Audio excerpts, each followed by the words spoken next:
నమ్మించి సాము చేస్తే ఎవరైనా ఎంతటి వారైనా బొక్కబోర్లా పడాల్సిందే. తెలుగు రాష్ట్రాల్లో ప్రాంతీయ పార్టీలు ఏకపక్షంగా వ్యవహరించడంతో ప్రజల తిరస్కారానికి గురయ్యారు.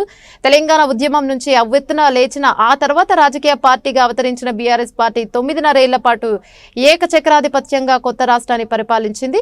ముచ్చటగా మూడోసారి అధికారంలోకి వస్తామని కన్న కలలను ప్రజలు కలలు చేశారు. ఆ పార్టీ అధినేత ప్రజా ప్రతినిధులు దుండగులకు చర్యలకు చరమగీతం పాడారు. తాజాగా జరిగిన పార్లమెంట్ ఎన్నికల్లో కూడా మళ్లీ ప్రజల పార్టీకి డిపాజిట్ రాకుండా చిత్కరించారు. అటు మరో తెలుగు రాష్ట్రంలో కూడా ప్రజలు విలక్షణమైన తీర్పును చెప్పారు. ఎవరికి ఊహకందని రీతిలో కూటమి ప్రపంచం ముందు పోటీ చేసి అభ్యర్థులు తెల్లబోయారు. కానీ విని ఎరుకని రీతిలో ఓటమి పాలయ్యారు. 2 తెలుగు రాష్ట్రాల్లో కీలక నేతల ఓటమి వెనక అసలు కారణాలు ఏంటి? ప్రజలకు సంక్షేమ ఫలాలు అందించిన ఆదరణకు నోచుకోలేని పరిస్థితులపై పొలిటికల్ అనలిస్ట్ మారెడ్డి నాగేందర్ రెడ్డి విశ్లేషణ.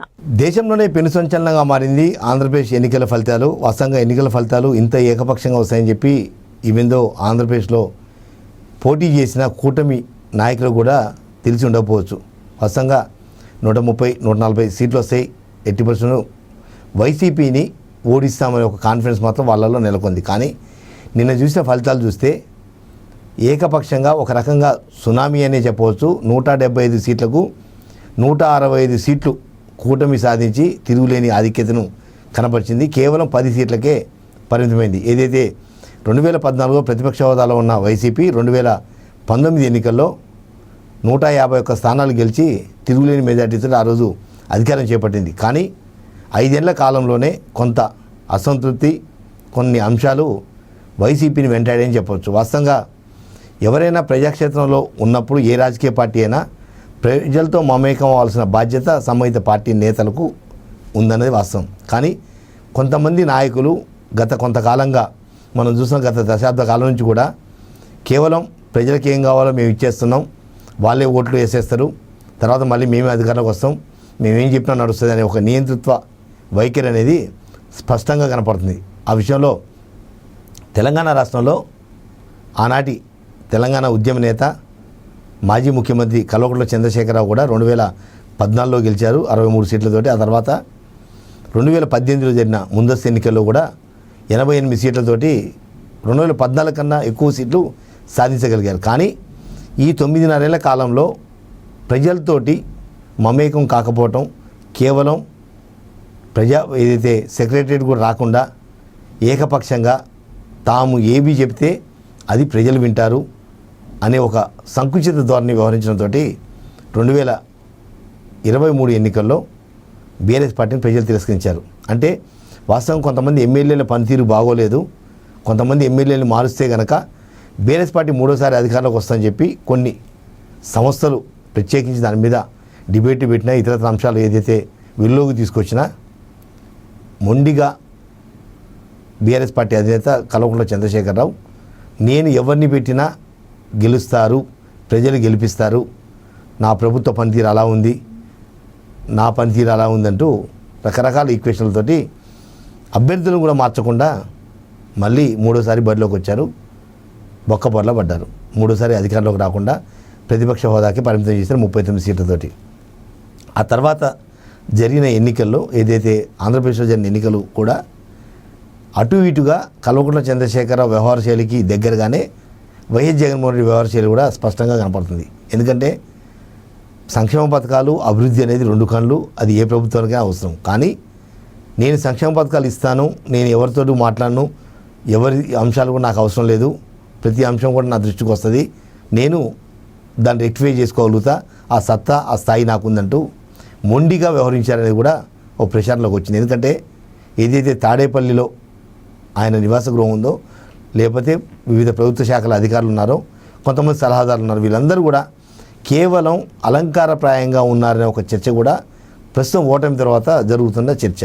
ఎందుకంటే చిన్నస్థాయి అధికారైనా ఒక కీలకమైన అంశం చెప్పే అవకాశం ఉంది, చిన్నస్థాయి నాయకుడైనా ప్రభుత్వ పనితీరుని ఏలెత్తి చూపే అవకాశం ఉంది. కానీ ప్రతి అంశాన్ని కూడా క్షుణ్ణంగా విని దానికి ఏదైతే కరెక్షన్ ఉందో ఆ కరెక్షన్ చేసుకోవాల్సిన బాధ్యత రాజకీయ నేతల మీద ఉంది. కానీ కొంతమంది రాజకీయ నేతలు తాము చెప్పిందే వేదం, తాము ఏం చేసినా చెల్లుతుంది, తాము పట్టిన కుందేలకు 3 కాళ్ళనే ఒక విపరీత ధోరణి వలన ఇలా బొక్కబోర్ల పట్టడం అనేది జరుగుతుందని చెప్పచ్చు. ఎందుకంటే సంక్షేమ పథకాల విషయంలో రాష్ట్రంలోనే ఆంధ్రప్రదేశ్ చాలా ముందంజలో ఉందనేది విస్తృత ప్రచారం కొనసాగింది. కానీ ఎందుకు ఇంత ఘోరంగా ప్రజలు ఓడించారు అనేది కూడా ఒక్కసారి వైసీపీ అధినేత వైఎస్ జగన్మోహన్ రెడ్డి ఒక్కసారి రివ్యూ చేసుకోవాల్సిన బాధ్యత ఉంది. ఎందుకంటే 2014లో ప్రతిపక్ష హోదాలో ఉన్నప్పుడు ప్రజలతో మమేకం కావటం, ప్రజా సమస్యల మీద క్షేత్రస్థాయిలో పర్యటించడం, ప్రతి జిల్లాల వారిగా నాయకులతోటి మమేకం కావటం, ఏదైతే సమస్యలు ఉన్నాయో వాటిని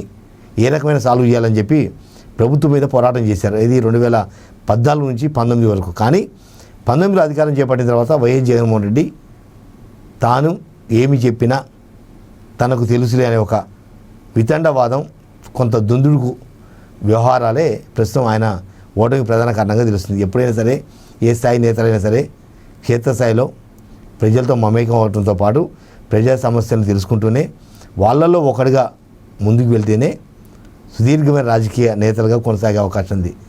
వాస్తవంగా తెలంగాణలో ఎమ్మెల్యే అభ్యర్థులు మార్చక కల్వకుంట్ల చంద్రశేఖరరావు బొక్కాబోర్లా పడితే, ఇదే ఆంధ్రప్రదేశ్లో మాజీ ముఖ్యమంత్రి వైఎస్ జగన్మోహన్ రెడ్డి ఎవరు ఊహించిన విధంగా 80 మంది ఎమ్మెల్యే అభ్యర్థులు మార్చి నిజంగా ఒక సంచలనమని చెప్పవచ్చు. కానీ అంతమందిని మార్చడం, కొన్ని నియోజకవర్గాలు పూర్తిగా వేరే జిల్లాలో ఉన్న అభ్యర్థులు కూడా ఈ వేరే జిల్లాలో మార్చడం, వాళ్ళకు ఎంపీ టికెట్ నుంచి ఎమ్మెల్యే టికెట్, ఎమ్మెల్యే నుంచి ఎంపీ టికెట్, ఒక ధోరణి మాత్రం కొంత విపరీతమైన ధోరణి అని చెప్పవచ్చు. ఎందుకంటే ఏదైనా జిల్లాలో కొన్ని నియోజకవర్గాల్లో మార్చడం అంటే అభ్యర్థులు మార్చాలి, లేదా సామాజిక వర్గ పరంగా ఆ జిల్లాలో మార్చితే బాగుంటుండే. కానీ ఆంధ్రప్రదేశ్ రాష్ట్రంలో జరిగిన వైసీపీ ఏదైతే మార్పులు చేర్పులు ఉన్నాయో ఎవరు ఊహకందని విధంగా భారీ స్థాయిలో మార్పులు చేయటం అంటే నిజంగా చాలా ఇబ్బందికరమైన పరిస్థితి. ఆ ఇబ్బందే ఇప్పుడు ప్రస్తుతానికి ఫలితాల్లో తేలిందని చెప్పవచ్చు. ఎందుకంటే 80 స్థానాలలో ఎంపీ అభ్యర్థి కావచ్చు, ఎమ్మెల్యే అభ్యర్థులు వీళ్ళందరినీ కూడా మార్చి నెల్లూరులో ఉన్న అనిల్ని గుంటూరు తీసుకురావటం, వేరే నెల్లూరులో ఉన్న వాళ్ళని ఇంకో జిల్లాకు మార్చడం, ఇట్లా రకరకాల ఈక్వేషన్స్ మాత్రం జగన్మోహన్ రెడ్డి ఏమనుకున్నా ప్రజలతో మమేకం కాలేదు. సలహాదారులు సలహాలు ఇవ్వకుండానే 5 ఏళ్ల పాటు కొనసాగారు. కేవలం జగన్మోహన్ రెడ్డి కోటరీ ఎవరైతే ఉన్నారో ఆ 4-5 పూర్తిగా తమ గుప్పిట్లో పెట్టుకొని ప్రతి అంశాన్ని కూడా వైఎస్ జగన్మోహన్ రెడ్డి దృష్టికి తీసుకువెళ్లకుండా అడ్డుకున్నారు. వాళ్ళే అడ్డంకిగా మారారు.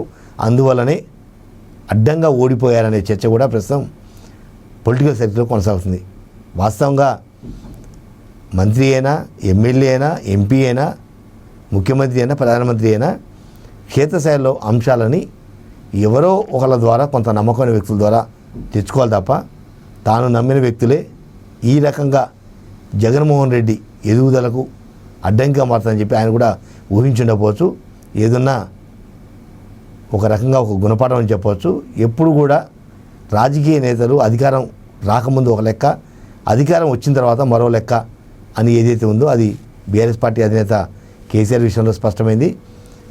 మళ్ళీ రెండోసారి వైఎస్ జగన్మోహన్ రెడ్డి విషయంలో కూడా తెలుగు ప్రజలకు స్పష్టమైంది. అందుకే నేలవిచ్చి సాము చేయటం కన్నా వాస్తవ అంశాలకు దగ్గరగా రాజకీయాలు చేస్తూ అధికారంలో ఉంటూనే ప్రజా సమస్యలను పరిష్కరిస్తూ 10 ఏళ్ల పాటు లేకపోతే 10 దశాబ్దాల పాటు ఒక మంచి నాయకుడిగా ఎదగాలని ప్రతి ఒక్కరం కోరుకుందాం.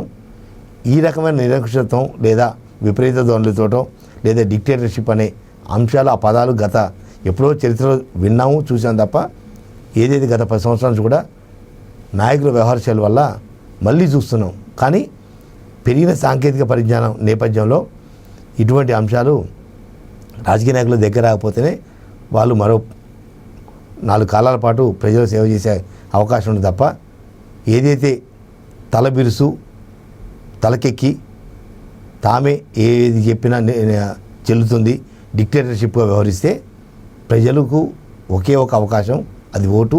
ఆ ఓటు ద్వారా ఎదగనిస్తారు, అవసరమైతే తొక్కి తాటతీస్తారు కూడా. ఈ విషయంలో తెలుగు రాష్ట్రాలలో రెండు ప్రాంతీయ పార్టీలు కూడా అవగతమైంది కాబట్టి ఇక భవిష్యత్తులోనైనా ఏ రాజకీయ పార్టీలైనా ఆ దిశగా ఆలోచించకుండా ప్రజాక్షేత్రంలో ప్రజా సమస్యలు పరిశీలిస్తూ ప్రజలతో మమేకమవుతూ ప్రజల నాయకుడిగా కొనసాగితే 10 కాలాల పాటు వాళ్ళ పేరు చిరస్థాయిగా కొనసాగే అవకాశం ఉంది. ఆ దిశగా ప్రాంతీయ పార్టీలు ముందుకు వెళ్తాయని చెప్పి జర్నలిస్ట్ టీవీ మనస్ఫూర్తిగా కోరుకుంటుంది.